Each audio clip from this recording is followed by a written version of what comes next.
Murray, would you introduce yourself and say whether you're opponent, proponent, or neither for nor against?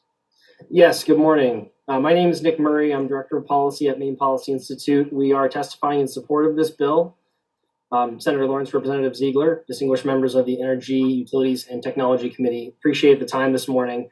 I just want to note that this is just starting the conversation, and we think it's a really important conversation to have because Mainers are suffering under high energy costs, and our region has some of the highest costs in the country compared to other grids.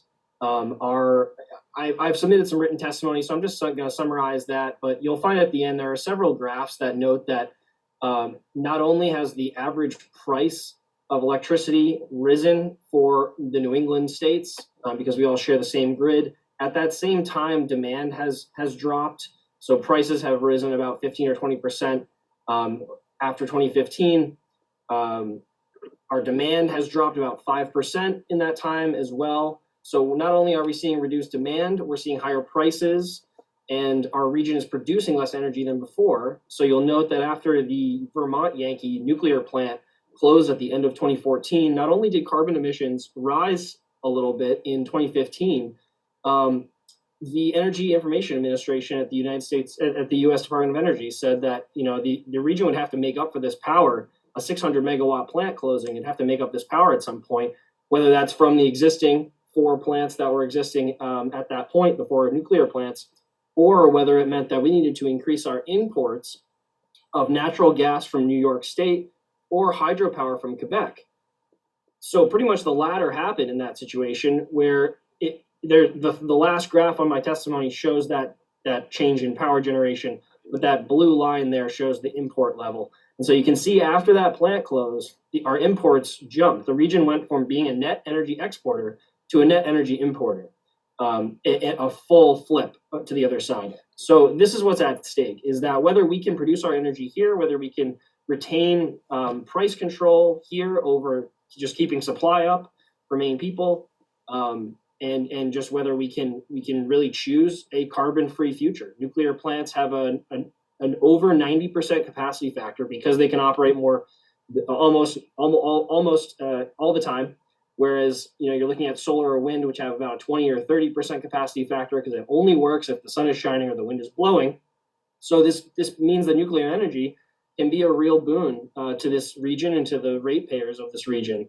As was mentioned before, the issue of storing spent fuel rods is honestly a federal issue. The federal government has kicked the can down the road to deal with these places. And then as Mr. Capron mentioned, there are European countries that are doing amazing things, reusing spent fuel rods. So instead of looking at what our past technology was, taking a snapshot of that and saying, oh, this is what nuclear power is, we can't get any farther, we're seeing today that the technological frontier has moved considerably with the advent of small modular. Excuse me, Mr. Murray, can you sum up, please? Yes, just wrapping up here. I think today, we see the technology moving in the right direction. So this state has an opportunity to reset the table, start that conversation, and put a good faith effort towards trying to understand what that would mean to expand nuclear power here in Maine. So we're glad to support this bill. I appreciate the time.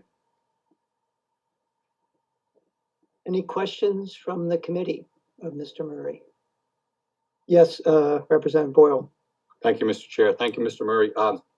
In your testimony, on the first page, you say the average cost of electricity for Maine residential consumers in October 22 was 23.0 cents per kilowatt hour. And then near the end, you say, in 2019, EIA estimated the cost of electricity from new advanced nuclear power plants coming online in 2023 to be 7.75 cents per kilowatt hour before government subsidies. Current energy generation in Maine is nearly triple that cost.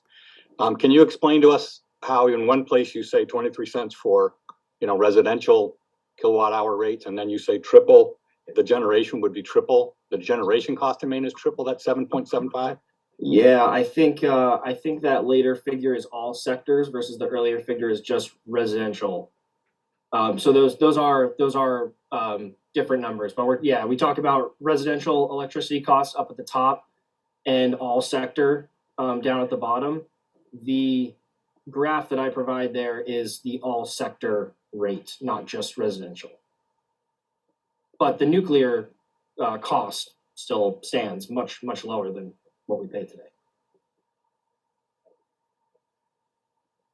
Any other questions, Representative Runte? Yeah, thank you, Mr. Chair. I'm having trouble squaring this. The 7 cents per kilowatt hour number, that does not include capital cost, I assume. I believe that is just production. Yes. I mean, this is the same way that we talk about wind and solar too. We don't consider the maintenance and construction costs. We consider the cost to generate when the plant's running. Thank you. Other questions from the committee? Thank you.